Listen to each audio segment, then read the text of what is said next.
Olá, vamos continuar com o nosso estudo de Esdras e Neemias. Para que fique só esclarecendo para quem começou agora, para quem está acompanhando só deste vídeo, não acompanhou desde o início, nós estamos lendo Esdras e talvez nós chegamos a ler Neemias também. O estudo de Esdras, nesse momento, tem o objetivo de gariparmos, de buscarmos no Senhor o que o Senhor está nos mostrando como instrução para a reconstrução do nosso templo casamento, da nossa aliança de casamento. Quando o Senhor reconstruiu o templo, naquele período, depois da Babilônia, depois do cativeiro da Babilônia, o Senhor mostrou nessa história também realidades espirituais do que vivemos hoje nas nossas vidas atual. E aqui em Esdras, nos primeiros capítulos logo, nós já descobrimos essências importantíssimas para que você consiga reconstruir também a sua casa. Quantas vezes nós ficamos nos perguntando: o que eu devo fazer? O que está acontecendo? O que eu fiz de errado? Aonde eu estou errando? O que eu preciso fazer para deixar essa situação melhor, para salvar meu casamento?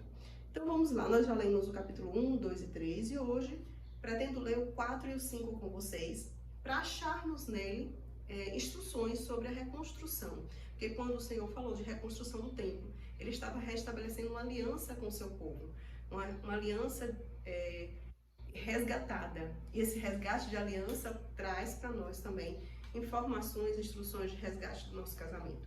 Lá em Esdras 4 diz assim: a oposição à obra. Quando os inimigos de Judá e de Benjamim souberam que os exilados estavam reconstruindo o templo do Senhor, o Deus de Israel, foram para Zorobabel e com os chefes das famílias e disse assim: vamos ajudá-los nesta obra, porque como vocês, nós buscamos o Deus de vocês e temos sacrificado a ele desde a época de Esar-Adom, rei da Síria, que nos trouxe para cá. Contudo, Zorobabel, Jesua e os demais chefes das famílias de Israel responderam: não compete a vocês a reconstrução do templo do nosso Deus. Somente nós o reconstruiremos para o Senhor, o Deus de Israel, conforme Ciro, o rei da Pérsia, nos ordenou. Veja, eu vou parar aqui rapidinho para a gente já descobrir aqui uma preciosidade. Os inimigos de Judá, eles se posicionaram como amigos, se posicionaram como pessoas que queriam ajudar. No entanto, Zorobabel e Jesua, eles ficaram atentos e aí já encerrou o assunto, não compete a vocês, não é da sua alçada. E quantas vezes, quando estamos em crise conjugal, nós aceitamos algumas ajudas que não é sábio aceitar, que não vem do Senhor, ajudas que não compete àquela pessoa reconstruir essa aliança, porque compete a nós reconstruir a aliança. É a nós que o Senhor confiou aquela aliança. Então, o processo de reconstrução, às vezes, é cansativo, é doloroso, é desafiador, mas é seu. Não coloque na responsabilidade de outra pessoa reconstruir a aliança. E eu vou dar alguns exemplos. Por exemplo, pedir conselho a familiares, a parentes. Pedir que alguém fale com ele, que alguém converse com ele sobre determinado assunto. Não ser claro, não ser clara nos seus diálogos entre você e ele de como reconstruir aquilo, do que está realmente acontecendo, do que você realmente está sentindo. Não ser direto, você com a mão na obra. Muitas vezes, as mulheres, os homens também, têm uma tentativa de fuga daquele constrangimento de ter que falar de novo sobre o assunto, ou de procurar um profissional para corrigir o problema, para tentar descobrir o que está acontecendo. Então, quando a Bíblia fala aqui, não compete a vocês a reconstrução do templo do nosso Deus, nós precisamos ficar atento a dois tipos de inimigos. O primeiro inimigo são os inimigos dos nossos pensamentos, aqueles pensamentos disfuncionais que nós mesmos construímos na nossa cabeça sobre o nosso casamento.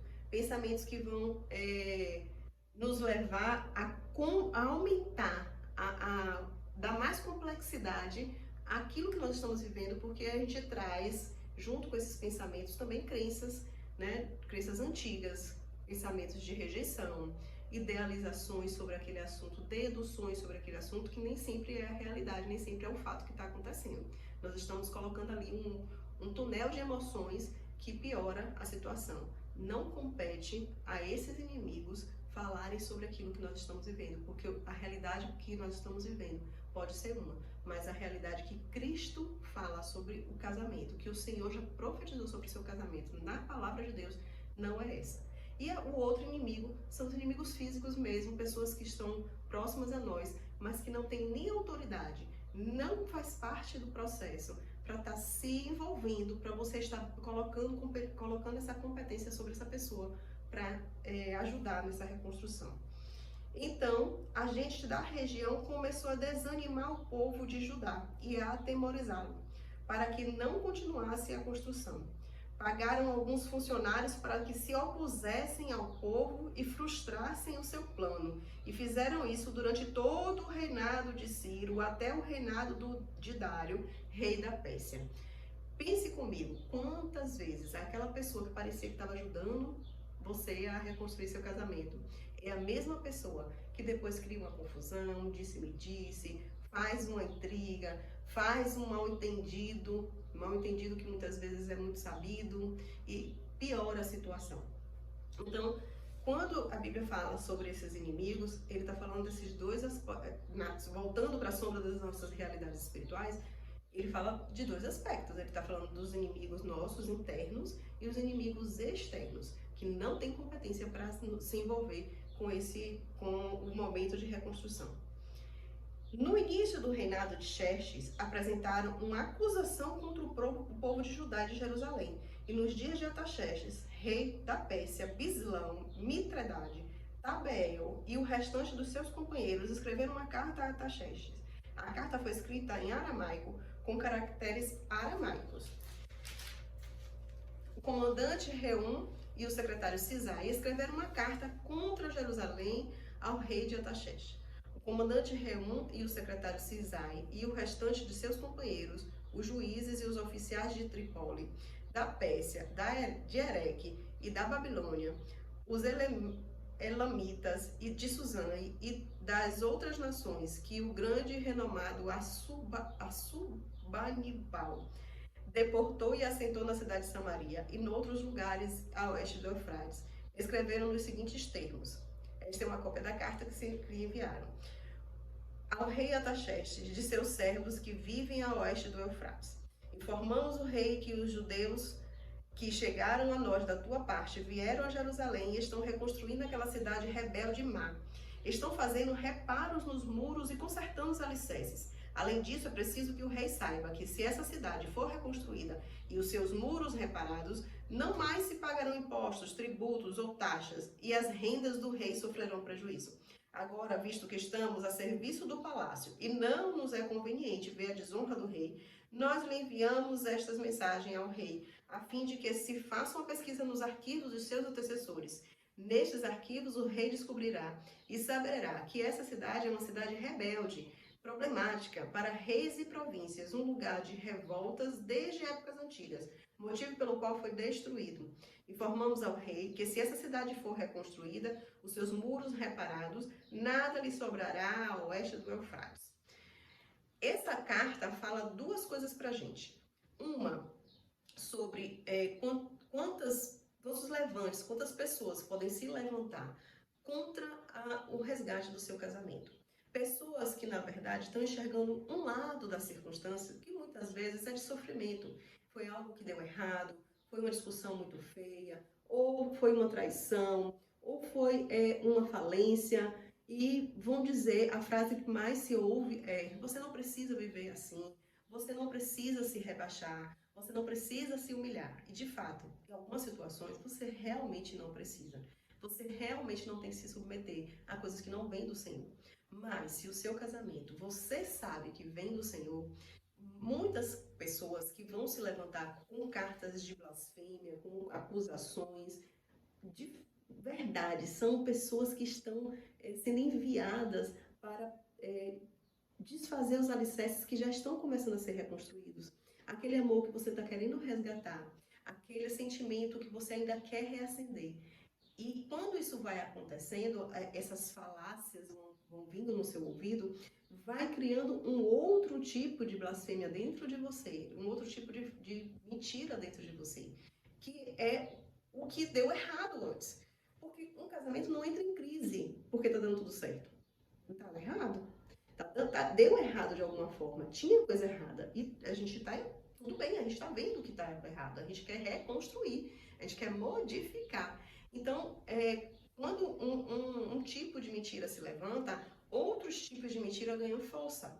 Então, se alguém se levanta acusando, apontando, mentindo, levantando falso testemunho, ou mesmo até apontando os erros reais, verdadeiros, as outras mentiras que estão dentro de você, porque dentro de nós vai sempre estar a mulher sábia, a mulher tola.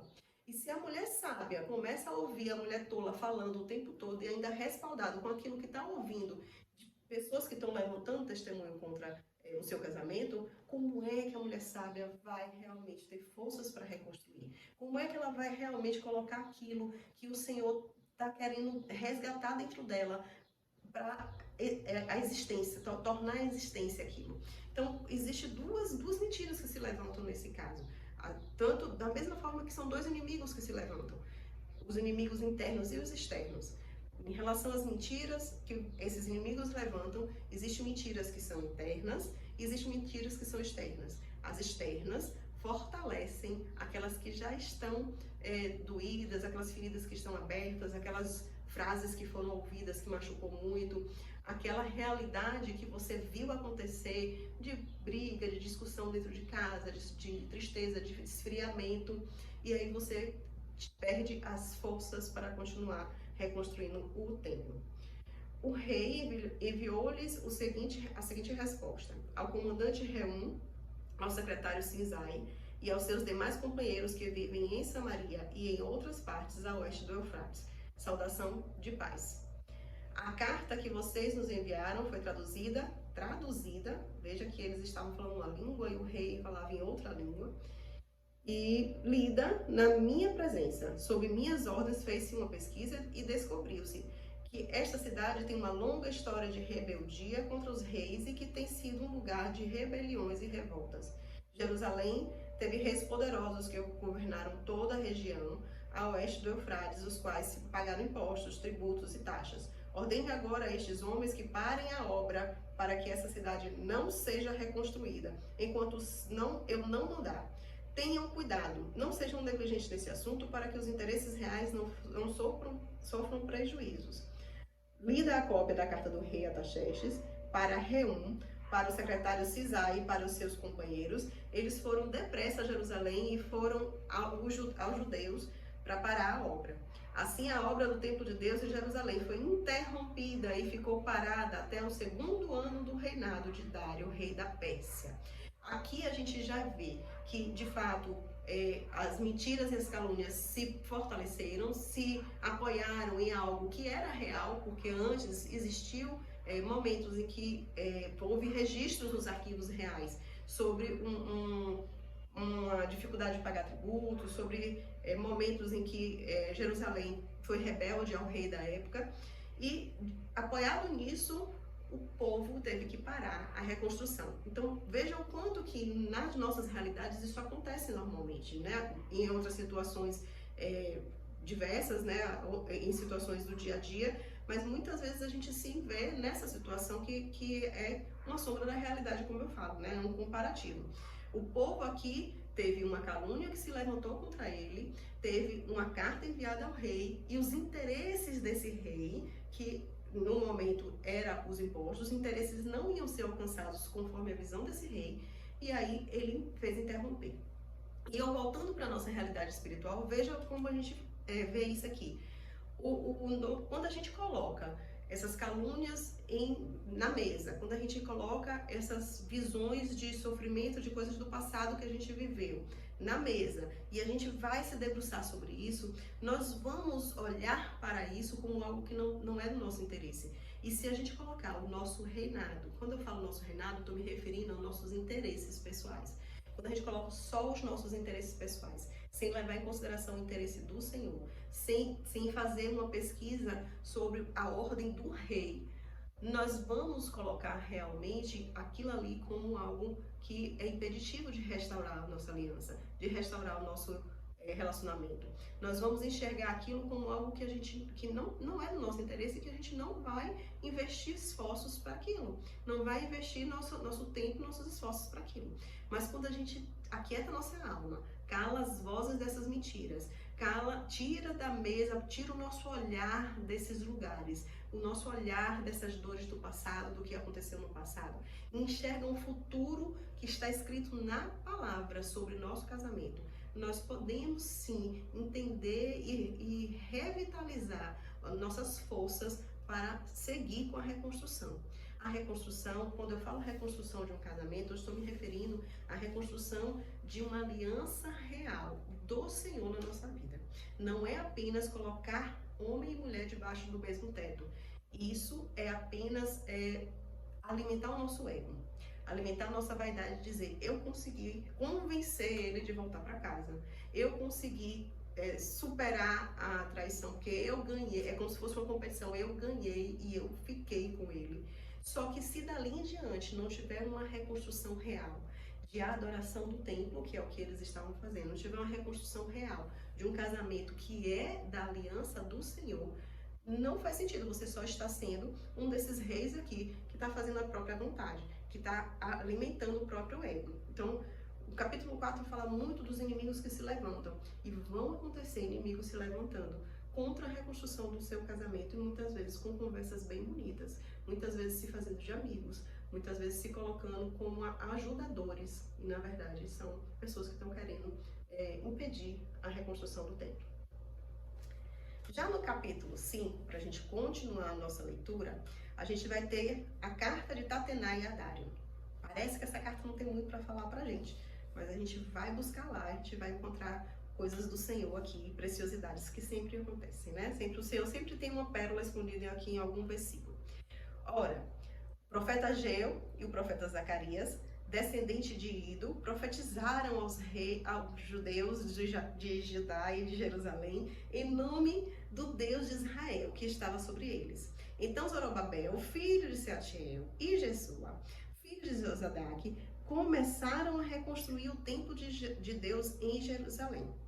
Veja, houve uma profecia, houve um resgate da animação, do propósito, e aí os dois, Zorobabel e Jesua, eles começaram a reconstruir o templo novamente. E os profetas de Deus que estavam com eles ajudaram. Tatenai, governador do território a oeste do Eufrates, Setar-Bozenai e seus companheiros foram logo perguntar a eles: quem os autorizou a reconstruir esse templo e estes muros? E como se chamam os homens que estão construindo esse edifício? Mas os olhos do seu Deus estavam sobre os líderes dos judeus, e eles não foram impedidos de trabalhar até que um relatório fosse enviado a Dário e dele se recebesse uma ordem oficial a respeito do assunto.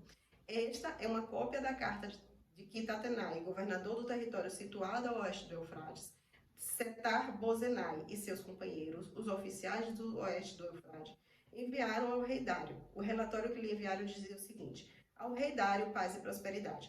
Informamos ao rei que fomos à província de Judá, ao templo do grande Deus. O povo o está reconstruindo com grandes pedras e já estão fixando as vigas de madeira nas paredes. A obra está sendo executada com diligência e apresentando rápido progresso. Então, perguntamos aos líderes quem os autorizou a reconstruir esse templo e estes muros. Também perguntamos os nomes dos líderes dele para que os registrassem para sua informação. Essa é a resposta que nos deram. Veja só, um minuto. Dário, ele era o rei da época. E ele tinha a autoridade de mandar parar a obra ou de suspender a ordem de parar a obra. No entanto, tanto Zorobabel como Jesua, eles não esperaram essa ordem, eles reativaram pela ordem que veio do Senhor, pelo profeta Ageu e Zacarias. Eles entenderam que o comandante era o Senhor. Quantas vezes nós não nos animamos novamente quando vamos em uma igreja e recebemos uma profecia, recebemos uma palavra, recebemos alguém que reanima o nosso ânimo, reanima nossas forças para buscar o resgate do nosso casamento. E começamos a refazer aquilo ali, começamos a tomar atitudes. Hoje, você aqui assistindo a essa leitura, você está buscando um novo fôlego para restaurar o seu casamento. E esse momento é o momento que o Senhor está enxergando, que o Senhor está vendo, porque você está agindo conforme a ordem do céu. Nesse momento, o Senhor vai mexer algo, ainda que não seja visto. Porque, olha, a carta que a gente vai ler agora, você vai ler, acompanhar comigo, você vai ver que não parece que é nada, mas é muita coisa acontecendo, ainda que não tenha um grande boom acontecendo. Por quê? Porque é debaixo dos bastidores, na parte de políticas, vamos dizer assim, que o Senhor restabelece uma nova ordem no mundo físico. Ele fez com que os dois, né, tanto Zorobabel quanto Jesua, voltassem a agir conforme a ordem do profeta. Nesse momento, ele fez com que os governantes, as pessoas responsáveis pelo rei, aceitassem levar uma fala deles, uma solicitação deles até o rei. Então, não tomasse nenhuma providência até que viesse um relatório do rei. E isso já é um grande passo, porque com a ordem anterior, eles já tinham autoridade para parar a obra novamente. Eles esperaram a resposta do rei. E o rei, além disso, o rei recebeu uma carta, fez uma ação, que a gente vai ver aqui agora. Tudo isso de forma que quem estava cá trabalhando nem estava vendo o que estava acontecendo. Ele estava trabalhando, quem estava com a mão na obra, quem estava diligentemente trabalhando, porque é assim que fala aqui a palavra, a obra está sendo executada com diligência e apresentando rápido progresso. Então, quando você está animado, quando você está realmente com o fôlego do Senhor, fazendo suas coisas acontecerem conforme a ordem que o Senhor te deu, ainda que você não esteja enxergando o mover de Deus, o Senhor está se movendo. Por trás dos bastidores, o Senhor está fazendo acontecer algo. Então confia, minha irmã. Confia que esse povo também passou por um processo onde eles não enxergavam uma esperança de que ia acontecer. E eles estavam enfrentando oposições e dificuldades para que Jerusalém fosse reconstruída, para que o templo fosse reconstruído depois dos muros de Jerusalém. Então vamos lá. Esta é a resposta que o povo mandou para Dário. Somos servos do Deus dos céus e da terra e estamos reconstruindo o templo edificado há muitos anos, templo que foi construído e terminado por um grande rei de Israel. Mas visto que os nossos antepassados irritaram o Deus dos céus, ele nos entregou nas mãos do Babilônio, Nabucodonosor, rei da Babilônia, que destruiu este templo e deportou o povo para a Babilônia. Contudo, no seu primeiro ano, como rei da Babilônia, o rei Ciro emitiu um decreto ordenando a reconstrução desta casa de Deus. Ele até mesmo tirou do templo da Babilônia os utensílios de ouro e de prata da casa de Deus, os quais Nabucodonosor havia tirado do templo da Babilônia. Tirado do templo de Jerusalém e levado para o templo da Babilônia. O rei Ciro os confiou a um homem chamado Sesbazar, que ele tinha nomeado governador. Ele disse: leve esses utensílios, coloque-os no templo de Jerusalém e reconstrua a casa de Deus em seu antigo local. Então Sesbazar veio e lançou os alicerces do templo de Deus em Jerusalém. Desde aquele dia, o templo tem estado em construção, mas ainda não foi concluído. Agora, se for do agrado do rei, que se faça uma pesquisa nos arquivos reais da Babilônia para verificar se o rei Ciro de fato emitiu um decreto ordenando a reconstrução da casa de Deus em Jerusalém. Aguardamos do rei a decisão sobre o assunto. Olha que lindo! O Senhor permitiu que eles se defendessem, solicitando que o rei buscasse nos arquivos, porque já tinha mudado de rei, deixou de ser Ciro, passou a ser Dário. Nesse momento, Dário teve vamos dizer assim, o comando do Senhor de ir lá nos arquivos, de aceitar essa carta em primeiro lugar, de ir lá nos arquivos e buscar essas informações, esses registros sobre a ordem que o rei tinha dado para a reconstrução do templo. já que quando ele assumiu o trono, ele não sabia dessa ordem. Mas o que importa para nós nesse momento é foque em receber, ouvir e permanecer diante de uma palavra que o Senhor te deu sobre a reconstrução desse templo. Mantenha a sua diligência em fazer isso, em pequenas coisas e em grandes coisas. Porque muitas vezes, no cansaço de estar no meio de uma crise, no cansaço de ver as circunstâncias, nós deixamos de fazer coisas pequenas, coisas importantes, comer junto, ter a presença. E quando eu falo presença, eu não estou me referindo de presença física, não estou falando de estar dentro de casa, eu estou me referindo a quando está no meio de uma conversa, estar presente de fato, de corpo e alma, ouvindo com atenção, recebendo, entendendo, sem acusação, se movimentando em direção do entendimento dos dois. Porque muitas vezes nós estamos querendo, nos movimentando em direção a uma solução que nós entendemos que é o correto. Mas nem sempre esse movimento é entendido pelo outro como uma coisa boa, porque ele está entendendo uma solução diferente. E ouvir essas sugestões, ouvir o que os dois precisam, é de fato querer a reconstrução, é de fato buscar uma reconstrução. Se fez sentido tudo isso para você, se você entendeu o quanto que o poder da reconstrução está sendo descrito nos livros da Bíblia, que o Senhor está mostrando estratégias que de fato vão fazer você hoje reconstruir um templo novo na sua casa. Então, segue a gente aqui, continua, se inscreve no canal, ativa o sininho para toda vez que tiver novo vídeo você ficar sabendo. Nos acompanha até o final de Esdras. Eu tenho certeza que ainda tem muita coisa por aí para a gente descobrir nessas nossas próximas leituras.